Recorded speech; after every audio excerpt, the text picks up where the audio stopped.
এনফিল্ডের মায়া কাটিয়ে গত মৌসুমে যখন বিদায় নিয়েছিলেন ক্লপ, বলেছিলেন তার শক্তির ভান্ডার ফুরিয়ে এসেছে। তবে সেই ক্লপই এখন রেড বুলের গ্লোবাল ফুটবলের নীতি নির্ধারক। অথচ গুঞ্জন থামছেই না। স্প্যানিশ ক্লাব রিয়াল মাদ্রিদে শাবি আলোনসোর 7 মাসের সংক্ষিপ্ত অধ্যায় ব্যর্থতায় পর্যবসিত হওয়ার পর থেকেই বাতাসে ভাসছিল ইয়র্গেন ক্লপের নাম।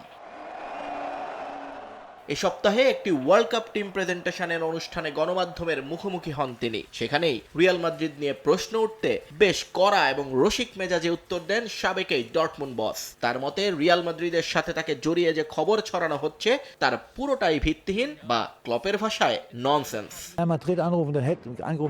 যদি রিয়াল মাদ্রিদ থেকে কোনো ফোন আসতো তবে আপনারা এতক্ষণে নিশ্চিতভাবেই জেনে যেতেন, কিন্তু এগুলো সব বাজে কথা। তারা একবারও কল করেনি, একবারও না। আমার এজেন্ট পাশেই আছে, তাকে জিজ্ঞেস করতে পারেন, তাকেও কেউ ফোন দেয়নি।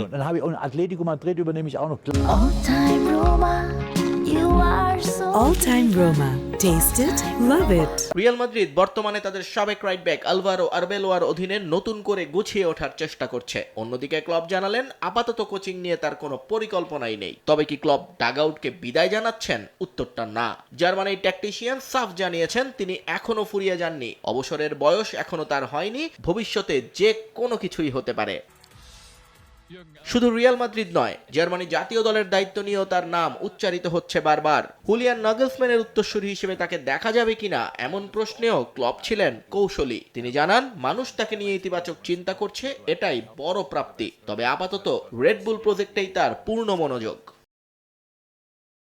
রিয়াল মাদ্রিদ কিংবা জার্মানি ক্লপকে নিয়ে কারাকারি যে সহসাই থামছে না তা নিশ্চিত। লিভারপুল ছাড়া অন্য কোনো ইংলিশ ক্লাবের দায়িত্ব না নেওয়ার ঘোষণা তিনি আগেই দিয়ে রেখেছেন। তাই ইউরোপের বড় কোনো ক্লাব ক্লপকে ডাগ আউটে ফেরাতে পারে কিনা তার জন্য ফুটবল বিশ্বকে হয়তো আরও কিছুদিন অপেক্ষা করতে হচ্ছে। নিয়ন মুহাইমিন, সময় সংবাদ।